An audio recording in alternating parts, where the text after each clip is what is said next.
বন্ধুরা, আপনাদের সকলকে আমার চ্যানেলে স্বাগতম। ঘরের ঠাকুর শ্রীরামচন্দ্র, শ্রীমতী কিরণমালা মজুমদারের লেখা বইটি আমি বেশ কদিন যাবৎ পাঠ করছি। তো বইটি মোটামুটি শেষের দিকে।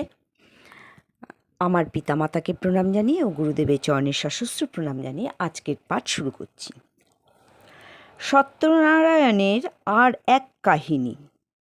আমাদের বাড়িতে ঠাকুরের আশ্রিত এক ভদ্রলোকের শাশুড়ি অনেক সময় আসতেন।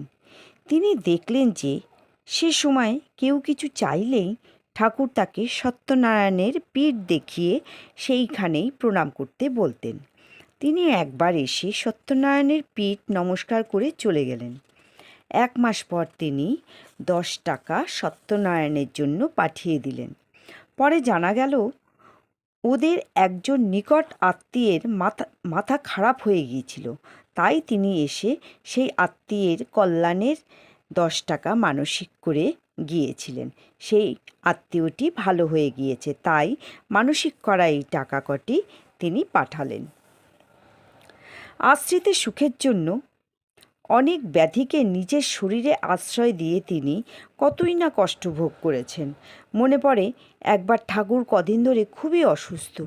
সারা দিন 2 থেকে 3টি ডাব আর একটু দুধ ছাড়া আর কিছুই গ্রহণ করেন না। পেটে ভীষণ ব্যথা। বেলেঘাটা থেকে কৈলাসবাবু এলেন। তিনি এলোপ্যাথ ডাক্তার। তিনি আসতেই ঠাকুর তাকে বললেন যে হোমিওপ্যাথিক ওষুধে তার কিছুই হয় নাই, তাই তাকে ওষুধের ব্যবস্থা করতে বললেন।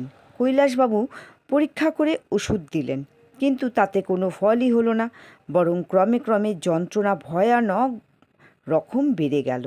তাকে এত কষ্ট পেতে দেখে আমি আর কখনো তাকে দেখিনি। ঠাকুর একবার বসছেন, একবার শুচ্ছেন, কখনো বা খালি মেঝের উপর গড়াগড়ি দিচ্ছেন, মাঝে মাঝে কাঁদছেনও।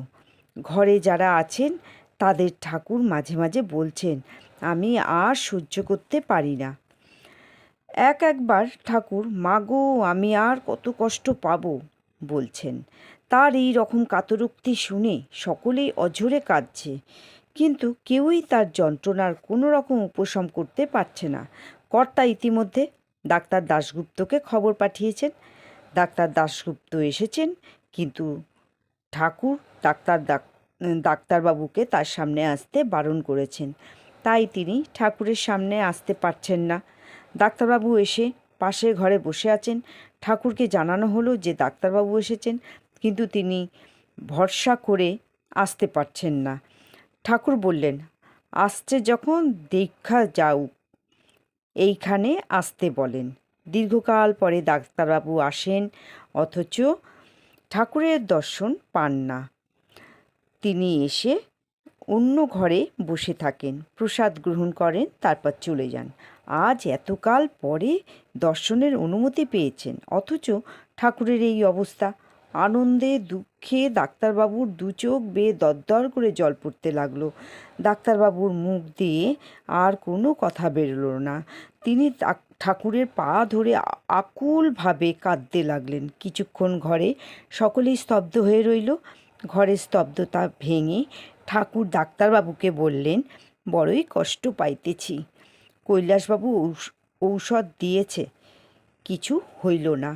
কিছুক্ষণ পর ঠাকুর কৈলাসবাবুকে বললেন, কৈলাসবাবু একটু ভালো ঔষধের ব্যবস্থা কইরা দেন।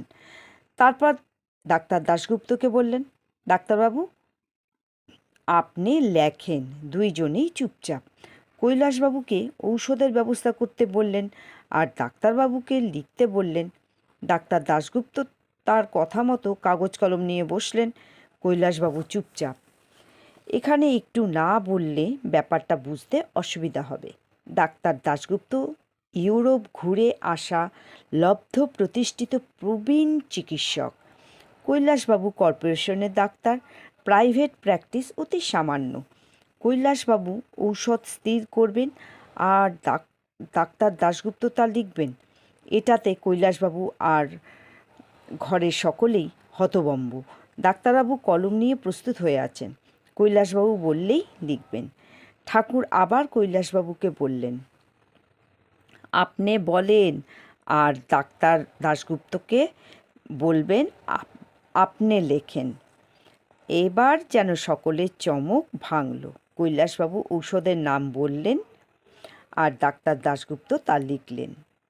কে জানে, ডাক্তার দাশগুপ্তের মধ্যে ঠাকুর হয়তো কোনো অহমিকা দেখতে পেয়েছিলেন, তাই তিনি তা নির্মূল করার জন্যে ঠাকুর এমন করলেন। ডাক্তার দাশগুপ্ত নিজে অনেক সময় অনেকের কাছে এই ঘটনা উল্লেখ করে বলেছেন যে তার ডাক পড়লেই তিনি মনে মনে বেশ আত্মপ্রসাদ বোধ করেন। কৈলাসবাবু আর কি চিকিৎসা করবেন, হয়তো বা এ চিন্তাও মনে চাড়া দিয়েছিল। ঠাকুরটিকে তো আর ফাঁকি দেওয়া যায় না, তিনি সঙ্গে সঙ্গেই চূর্ণ করে দিলেন। কখনো কখনো ঠাকুর ডাক্তারবাবুকে কটু কথাও বলেছেন। ডাক্তার দাশগুপ্ত অতি প্রসন্ন চিত্তে ঠাকুরের এই রকম বকার কথা বলেন। ডাক্তারবাবুর মতে ঠাকুরের বকা মানে আশীর্বাদ। ঠাকুরের আদরও ডাক্তারবাবু বহু পেয়েছেন, যেমন আদর সংসারে কল্পনাতীত। এই সংসারে আমিটা কি আর সহজে যেতে চায়, সুযোগ পেলেই চারা দিয়ে ওঠে। বাইরে প্রকাশ না পেলেও মনের ভেতরেই কালীয় নাগ ফণা বিস্তার করে ওঠে। তখন কালীয় দমন ছাড়া আর কি কেউ তাকে দমন করতে পারে? ঠাকুরের বকাঝকা এই কালীয় দমন। তো বন্ধুরা, আজকে এই পর্যন্ত। পরের দিন আবার ঠিক পর থেকে পাঠ করব। নমস্কার।